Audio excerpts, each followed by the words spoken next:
Hello বন্ধুরা, জল যে কতখানি ভয়ানক হতে পারে তার ভিডিওটা যদি আপনারা পুরো না দেখেন তাহলে বুঝতে পারবেন না। ভিডিওটা প্রথম থেকে শেষ পর্যন্ত দেখুন, তাহলেই বুঝবেন যে এদের সাথে ঠিক কী হয়েছিল। এটি একটি মহারাষ্ট্রের লোনাবেলাতে গত রবিবার দুপুরবেলায় এই অঘটনটি ঘটে গেছে। রবিবার দুপুরে বৃষ্টির মধ্যে এই ফ্যামিলিটি গিয়েছিল সেখানে পিকনিক করতে। তারা যখন ওখানে পিকনিক করতে যায় সেখানে জল ছিল একদমই কম, হালকা জল বইছিল। তাই তারা পাথরের উপর বসে সবাই মিলে বৃষ্টির মধ্যে ভিজে সময় কাটাচ্ছিল। কিন্তু এই তারা ভাবতে পারেনি যে এইটুকু বৃষ্টিতে হঠাৎ করে এত জল আসতে পারে। আসলে হয়েছে কি, কিছু 10 মিনিট থেকে পাহাড়ের উপর চরম বৃষ্টি হয়েছে, আর সেই বৃষ্টির জল হঠাৎ করে এখানে এই জলপ্রবাহ দিয়ে বইতে শুরু করে। আর 2 মিনিটে এত তাড়াতাড়ি জল অনেকটা বেড়ে যায় যে তারা সেখান থেকে উঠে আসতে না পারায় সেখানে আটকে যায় এবং সবাই মিলে সেখানে অনেকক্ষণ চেষ্টা করে দাঁড়িয়ে থাকার স্রোতের মধ্যে।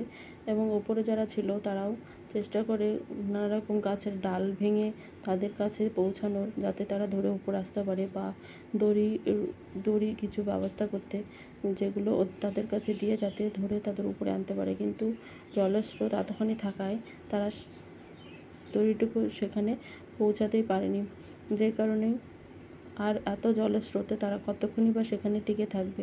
তো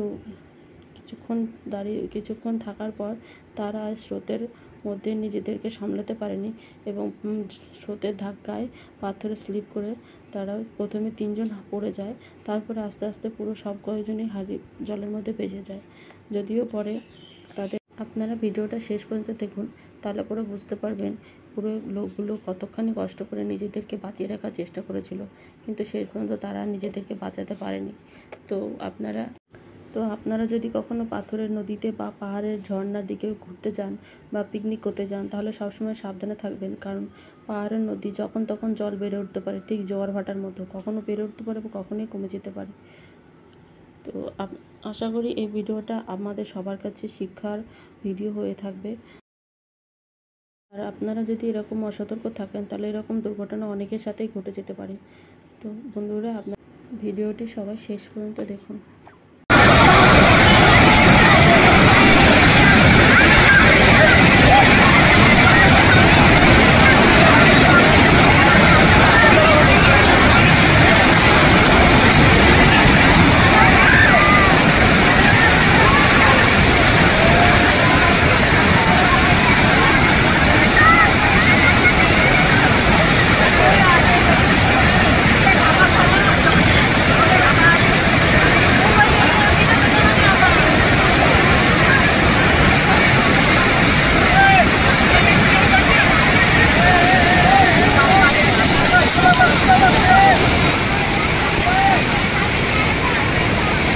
कोई भी बहुत तकलीफ होगी।